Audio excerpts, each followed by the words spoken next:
What's up, everybody? Welcome to What Up Clay channel. We talk about all kinds of things, how to fix the build, maintain it, as well as product reviews. Today I'm doing a video on a topic that I'm getting beat up on a lot, and I keep saying I'm going to do it, and I never get around to doing it. But the topic today is how I tune my motors. How do I know what the right timing is that I adjust it to, and the parts I use, the tools I use, and so on. So, with further ado, let's go learn something. Alright, first thing I'll do is I'll go over all the things you'll need for tuning a motor. First of all, here's the motor. What I'll be tuning is a Surpass. It's brand new, just opened it up out of the box. As you can tell, there's no soldering on the tabs. This is a V6 13.5T. Now the way that I'm going about this and tuning it, that means shimming the rotor as well as adjusting the timer, is the same process on all brands, all models. The way the can comes apart, that's all different, of course, but basically you get the point. The way that I'm doing it works all. Now, what I mean by all sizes, this is a 13.5T, 17.5T, 21.5T, 25. All the different size motors. It's like I said, it's going to be the same process. First thing that you'll need, very important when tuning, adjusting timing, is you will need a tuner. This is a Hobby Wing Tunalizer. This is one I prefer to use. I put a video out there that goes over the features of this, and I explain why I like this one over the other brands that are out there. Another thing you'll need is well, you don't need, but it's nice to have, is something to hold the motor in, because when you're adjusting the timing and when this thing's ripping up in different speeds, it has a tendency to rock back and forth, and a lot of times you have your clips or something like that on there, the clips can pop off and possibly short or what have you. One thing that's nice about the WMH Racing stand, if you see my other videos on this, you'll see exactly why. You just pop it in, run it. If you need to make adjustments, you just pop it out, adjust it, pop it back in. You don't have to sit there and keep putting clips on, off with the clips, because there's not much space. Tool wise, you'll need a tool to take the can apart. Of course, there's Allen head screws on here. All the motors out right now that I've seen, they all have Allen heads. Haven't seen any that do not have the Allen heads. If you do not have a motor stand or anything like that, what I used before I started out, I used the handles of a pair of pliers to keep the motor from rocking around. You just take the handle, you just put the motor right there in there, and the rubber handles on the pliers help hold it in place. If you have loose handles that keep opening up, that's fine too. You just open it up and then close it on it, and you don't need a lot to hold it in place, just a little bit. If it keeps wobbling around even too much, then put a rubber band around or something. I'll get creative, but motor stand is the best route to go. I have a motor service station here, also from the WMH Racing. It's not a need. This right here, however, is a need, and this comes with this.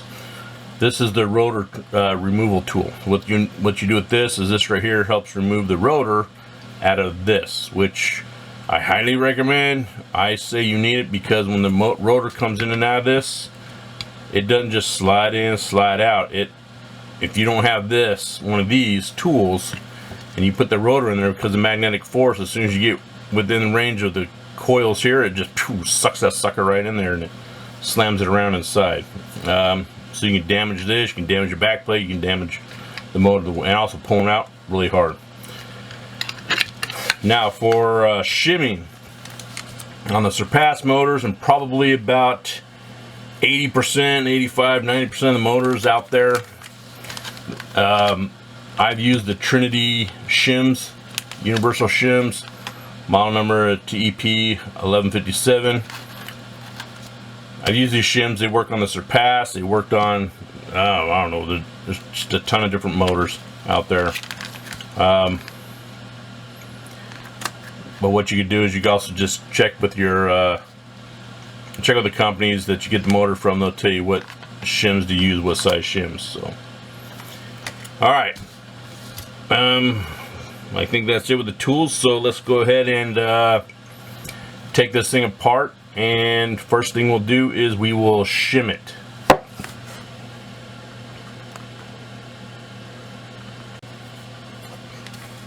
Okay, now shimming it, in case some of you are not aware, when you shim it, the rotor in here inside, you see here, you see that there's a little play in it.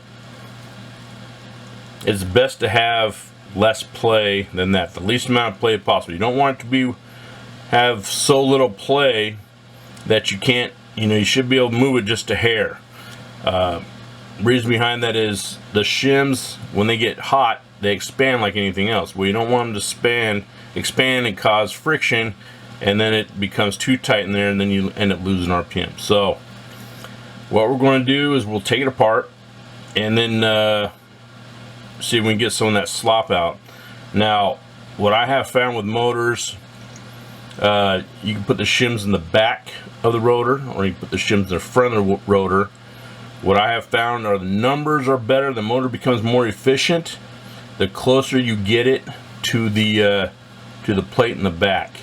So a lot of times you pull these out, there'll be a shim in the back, shim or two in the back, and then you have the shims in the front. I'll take the shims out in the back, and then I'll try to shim it to where it doesn't touch the data plate in the back. So, all right, let's take it apart and I'll show you what we're looking at here. Okay, we're taking it apart. You'll see the screws that are on the side here, the ones you take out. These ones right here are the ones that basically loosen up the sensor plate so you can tune it. That we'll do later. Right now I want to take it apart. These are all pretty much different sizes. For the Surpass ones, if you want to change out the titanium screws, I did a video out there on these here where I actually changed out the titanium screws using Trinity ones. Now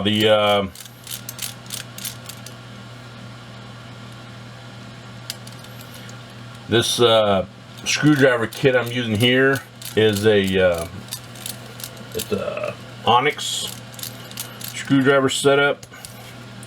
It's like 30 bucks. I know it's not the big bad boy expensive one, but I don't roll like that. These screws here, these are metal screws, well, aluminum. I mean these are steel, they're not aluminum. As you can see, they're sticking. So I know I said in there before, they're not metal, they're metal screws, not aluminum. Well, people were saying, well, aluminum is metal. Yes, but you know what I'm saying. Now, when you take the cap off, be very careful, and also remember how this thing goes together. Look at markings and what have you, and remember the markings and where they're located, because it has to go back together the same way. You take it out, you take it off slowly, because sometimes there'll be shims stuck to this bearing. Now if you want to change out to ceramic bearings, this is a good time to do so. Now when you get bearings, make sure you get the ceramic hybrid batteries. Do not get all 100% ceramic bearings. Those will explode inside because they can't handle the RPMs and the heat. Now you see that there's quite a few shims on the front end here. You can see that. I don't know if you can see in the video, but they're there. Now try and pull this thing out. As you can see, it's in there pretty hard because of the magnetic strength. I can grab pliers, pull it out, whatever, tighten down my fingers and pull it out, but that just ends up hurting. But this here, take this right here, you see the rotor inside. Now right there just slides over the rotor, and then pop, comes right out pretty easy. Now there are no shims on this one, which is odd. That means they're probably inside here. As you can see, there is a shim inside there. You see that in the video. So I have to get that shim out, and that came out easy. And now we'll take the we don't have to take the back plate off when shimming it, but it is a nice thing to do, and I'll take it off just to demonstrate how this thing works. Only problem is these ones here, it is a bear to put them back on. A lot of these sensor boards, they call this right here inside, they call it the sensor board. It's a pretty self-explanatory name, because it's the board that contains all the sensors on it.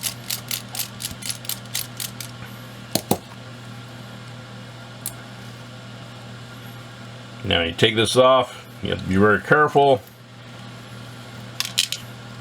not to mess anything up. Don't ever force anything on and off on a motor, because you can mess it up pretty good. So this is what you call the stator, and this here is what you call the rotor.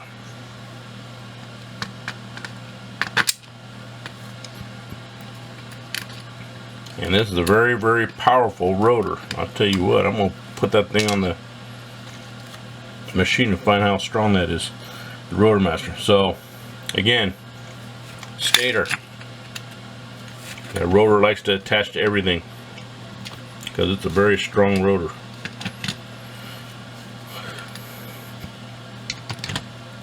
Okay, now this right here is the sensor board. You want to try to get this as close to the sensor board as possible without actually touching the sensor board, because the closer it is, the easier it picks it up. And it looks like here, you can see in the picture in the video, see if I get my flashlight down here and see if you can see it then. You can see that it's has a good decent amount of space away from those from the sensor, so we can actually put this thing in here and not even shim it. The bad part is it's going to touch that back. This here will end up touching the back plate and rubbing on the back plate of this, which causes friction. So we're gonna have to shim it enough to where it doesn't, where it brings it off the back of that back of the plate. So let's see here. Well, no, we don't have to. The it's not touching the back plate. This ridge right here is touching the bearing, so the bearing's actually stopping it, so there's no friction. We're good to go on that. Excellent. Okay, so we'll just go ahead and shim the front of the motor. Again, these are called motors, they're not called engines. Engines are gas powered, motors are electric. Alright. Again, you have to make sure you're very careful. Sometimes they come with a shielding right here. You have to make sure to put the shielding right in. And this right here has a plastic coating in here. You gotta make sure that's in there. And when you put it in, do not force it.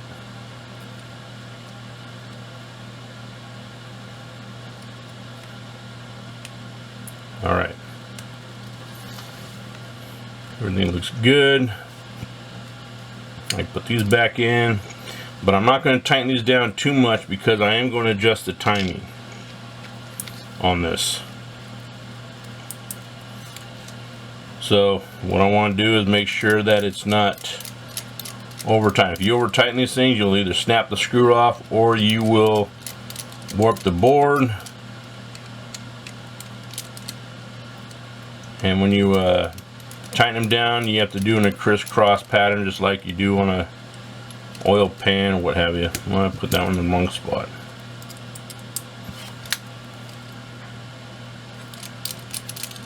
All right.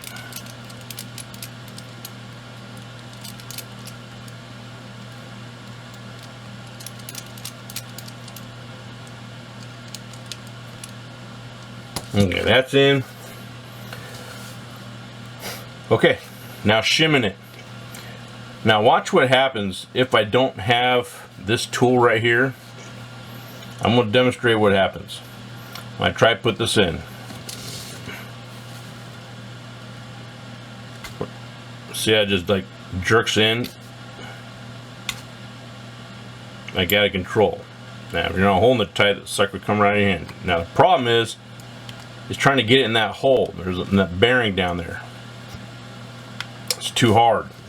So, because it has to line up in that hole, but it keeps wanting to go to the sidewalls. But slap this tool in there,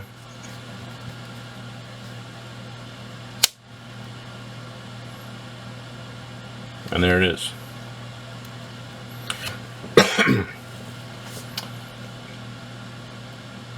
All right. With this motor here, when I took off the back plate, because it's all one piece, I didn't have to take these screws off to take this back plate off, by the way. I noticed that once I got off, I didn't mention it, but it's true. Now, I know there's a little bit of slop, but let's go ahead and we'll take one of these shims that we took off the back. Let's put on the front. Let's see if that made a difference. So I'm going to go ahead and put this thing back together, and then we'll test to see if it made a difference. Okay, so as you can hear that, it's still slapping in there. Let's go ahead and pull it back off and put another shim on it. Now I had video of it, me taking it on and off, but that's just going to take a long time. So, alright, let's take it apart again, slap another shim on it, even a thinner. Looks like I'll take even a thinner one than that. So I'll slap the thinnest one I have on there, see what that does. Okay, I got the thinnest one shim I have right here. See if we can get that bad boy on. Now, you can use Teflon shims. For the Surpass ones, they use the same ones as the Infinity slot machines. The majority of the slot machines out there, or the Infinity motors out there. The if you, I don't know, you see my video where I actually changed out the screws, I changed out the shims, I changed out the bearings, I did the whole shebang bang. $60 in upgrades. Anyways, check out that video. You can see the difference in performance, and you decide if it's worth doing or not. But alright, so let's go ahead and get this thing back together, and I'll check the spacing then. Alright, so I put that last shim in there, that real thin one there, and it's the play is just so slight. That's like perfect. I mean, it moves like maybe a millimeter. That's good, because again, the shims in here, they will expand and can get tighter. So alright, that's done. The shimming is done. Now let's and if you want to do the bearings and stuff like that, that would have been done by now too. So let's go ahead and adjust the timing. Let's get that equipment out and see what it does. So here's the tools we need for this one. You'll see wires on this side here, and there's nothing there. This is, like I said, this is a Loadmaster whole thing, but I still use it as a motor stand. I don't need a, with this here, if you get this, you don't have to buy a separate motor stand because it's already there. But Loadmaster is nice when you're comparing motors and testing the age of it, so on. It's another video I have out there on it. Check it out. So first thing we want to do is we want to check the timing on it right now. A lot of times these motors, they'll tell you right here or whatever, they'll tell you a number and what the timing is set on here. I have never seen a motor that was exact. They were close in a few of them in a certain range, but then you get out of that range, they start to go further apart. So yeah, I've actually seen them as far as over 5 degrees difference reading from this from what they actually come up as on the tuner. So it's always best to write down what it says on here and then write down what it actually is. Therefore, if you ever need to make adjustments to the timing, you know where you're going and how to time it. So alright, let's go ahead and get this thing set up inside the stand, which isn't really hard. It's just plug in the sensor cable,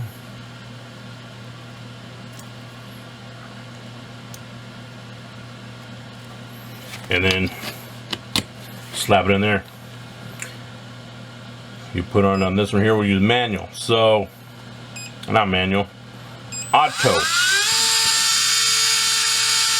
You hear it start up automatically, run through its cycles. I got my pen and paper here to tell me where this timing is set and I can record it. So right now, the end bell timing, I don't know if you see it on the end bell timing, is 32.1. The current is 3.57. That's the timing.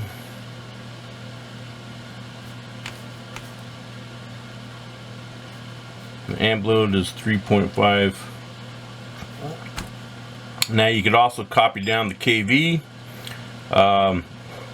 but with those two numbers right there, you get a pretty good idea. But for giggles, we'll put the kV down.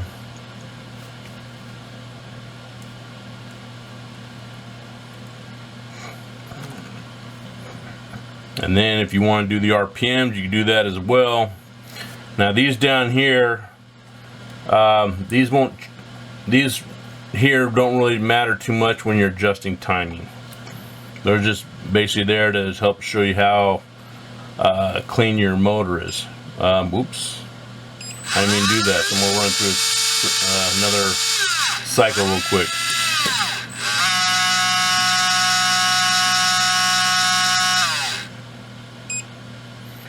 All right, see the inbuilt deviation, rotor symmetry, and all that stuff looks pretty good, but that won't apply too much to what you're doing because we're just adjusting the timing right now. But you also notice that those right there will change slightly as you adjust the timing. So for writing stuff down, well, let's do the full RPM.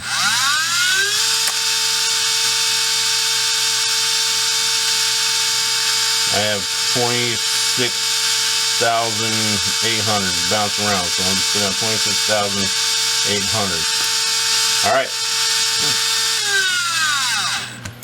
let's pop this out and look and adjust the time real quick.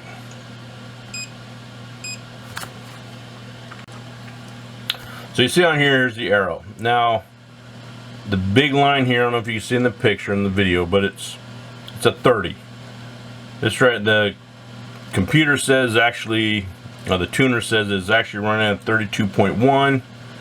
On here, it's reading pretty darn close. It's probably reading a 33 maybe. It's probably 33, so I'll write that down here on my piece of paper, what that says on here. So what I write it down is I write actual timing is from the tuner, and on here I put down can for the can timing. So what we're going to do is I like to go up 5 increments until I reach amperage.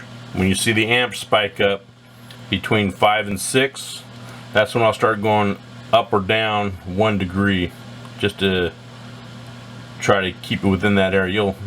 You'll see what I'm talking about. So let's go ahead and adjust it here. Now you just have to loosen up these screws on the back just a little bit. You don't have to loosen them up too much, and then you just turn it. So it's at 32 right now. I'm going to turn it to around 35, because I'm going to go 35, then I'll go to 40, and so on. So that right there is about the 35 mark, right between the 30 and the 40. But then it moved on me, which I thought it was going to do. You have to be careful, because when you're tightening it down, sometimes it moves on you.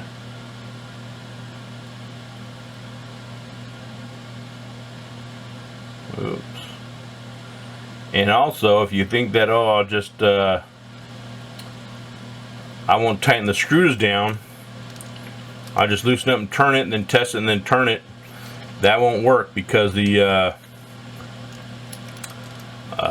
end bell will, this back here, the sensor board and this whole plate will turn and spin, and you won't get a very accurate reading because it's vibrating. Sorry about that. So, alright, let's see what this right here does. Auto run. That motor's running really quiet. That means there's no slop in the bearings and stuff like that, and the rotor, and everything's pretty well balanced. All right, so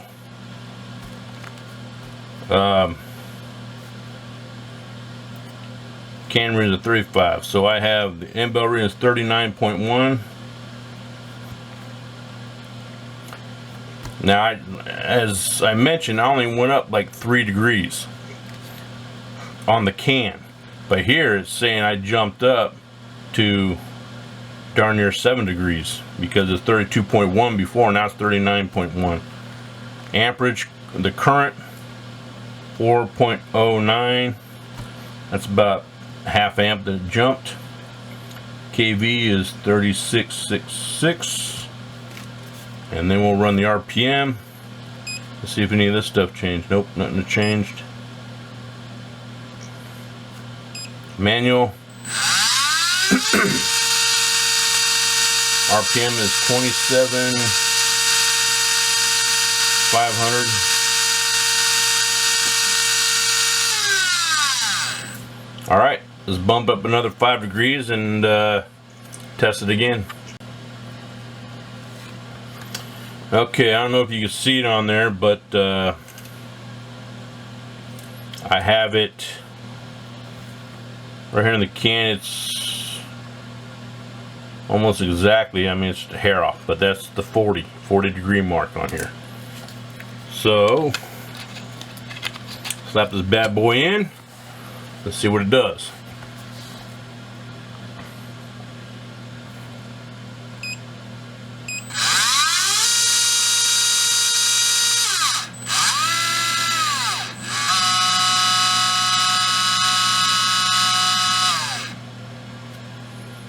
Okay, readings I'm getting are, actual reading is 43.8. kV is 3750. Amperage is 4.97. And let's check the RPMs if you want. You can look at these two. The only thing that's changed so far is the inbuilt deviation. It went from 0.6 to 0.5, now it's at a 0.7. Nothing to worry about. As long as these right here stay under like 5, 6, you're pretty good. Most motors out there now for racing, you don't have to worry too much about the numbers that I showed you last, because they're all pretty good. Okay, RPM.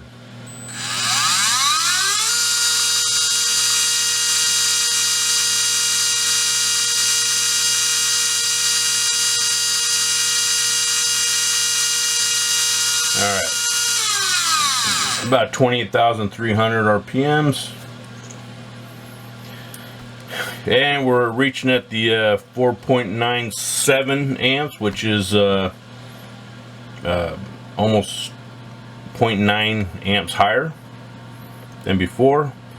So that means we're getting pretty close, but I'll go ahead and jump it up another 5 degrees anyways, but I'm pretty sure that's going to be too high, but we're doing this for demonstration purposes.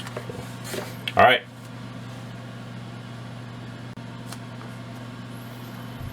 Okay. I don't know if you've seen it in the video, but it's right between the 40 and the 45. I mean the 40 and the 50. So slap it in. Let's see what we get.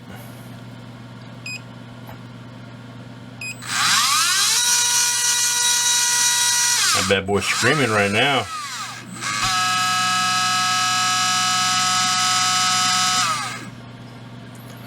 Okay, 6.23 amps, 48.6.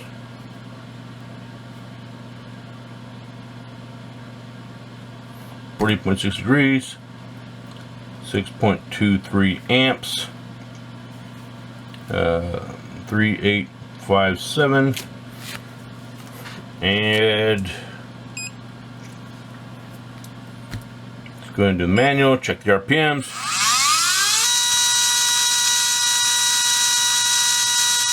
28,900, or more like 800. That reached 900. All right. Now, if you look at this here,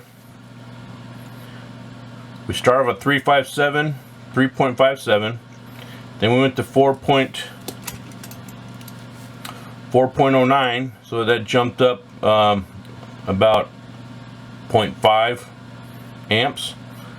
Then right here we have, make that look better, more like a 4. 4.97, it jumped up to about 0.9. Now this is going like 5 degree increments, right? And then here we went up 5 degrees, and it jumped up over 1 amp. That's a substantial jump, just going up 5 degrees. But you would say, well, this right here was 0.19 or 0.9, and you start to see a pattern, but this right here went up pretty high. Now let's go up 1 degree or 2 degrees, and let's see what happens. Or, well, you know what, let's just go up another 5 degrees, see what happens.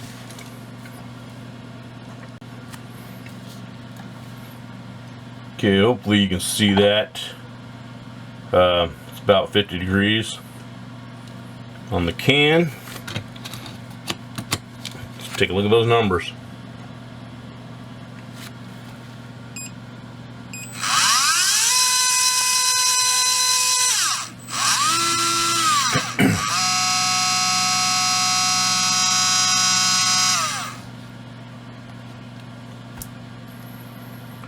Okay, 8.35 amps.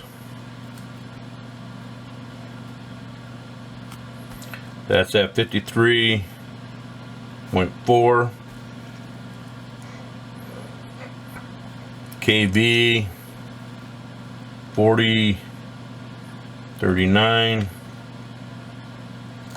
And just so you know, those numbers, all good. Getting a little warm on that right there, but then again, it's pretty warm in my office. Let's get the RPMs.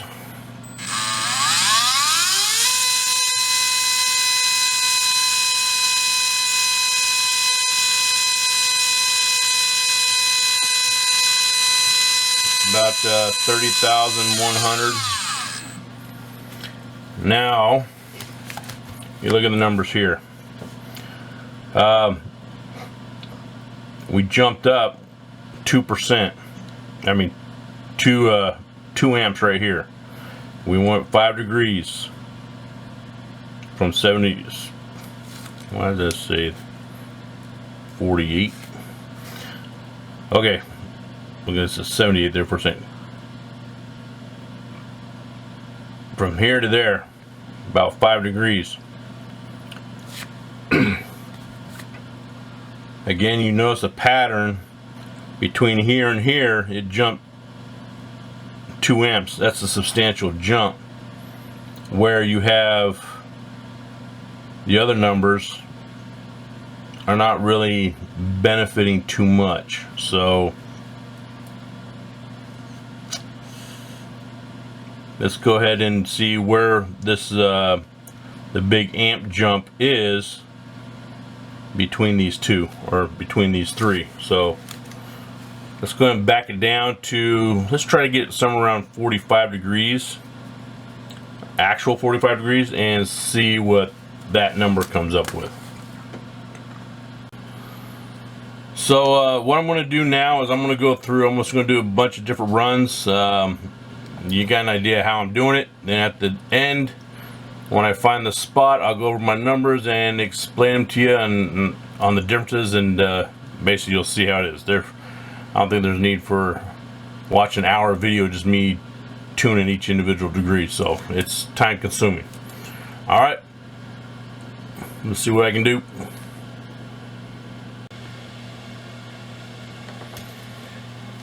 Here are the numbers. So the can numbers, 40, 42, 45, 47, as you see, I went about 2 degrees each one. These are the actual readings. So here to here, and then so on. 43.8. Now, you're probably thinking this might be a crappy motor. This is actually pretty good. Only being this far apart, less than 5 degrees off, is actually, believe it or not, pretty good. I've seen some off as much as 10 degrees. Those were sad, but I mean, they're still good motors. They still work good. So here's what I found out. At 40 degrees, actual 43.8, we're 4.97. I went up approximately 1.2 degrees, and it was a difference of about 0.2 amps. So here I went up from there to there is about 3.6 degrees, and we went 1.06. Then from that was at about almost 2 degrees, 0.6, so on and so forth. The big jump is between here and here. See the 1.06 and then so on, it just the big jump right here. If you look at the other numbers,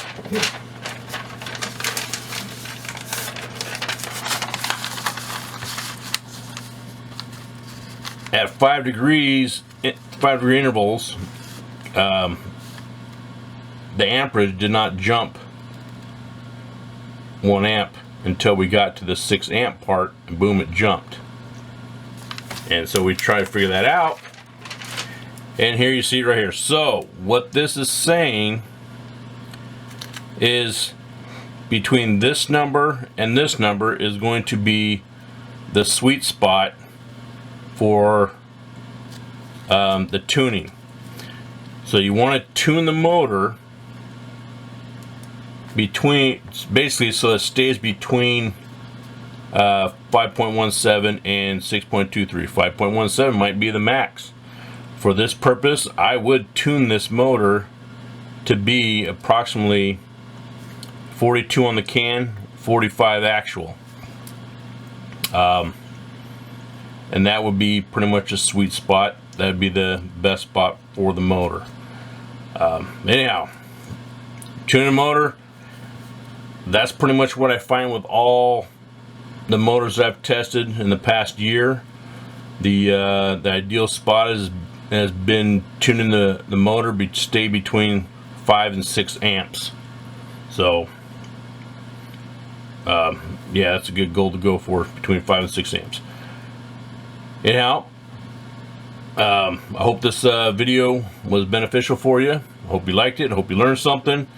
If you liked this video, hit the like and subscribe. If you didn't like it, hit the subscribe anyway, so you make fun of me. And I apologize for it being so long, but it takes a lot longer than this video to tune a motor properly and make sure you have everything dialed in just right. And for racing purposes, that's what you got to do.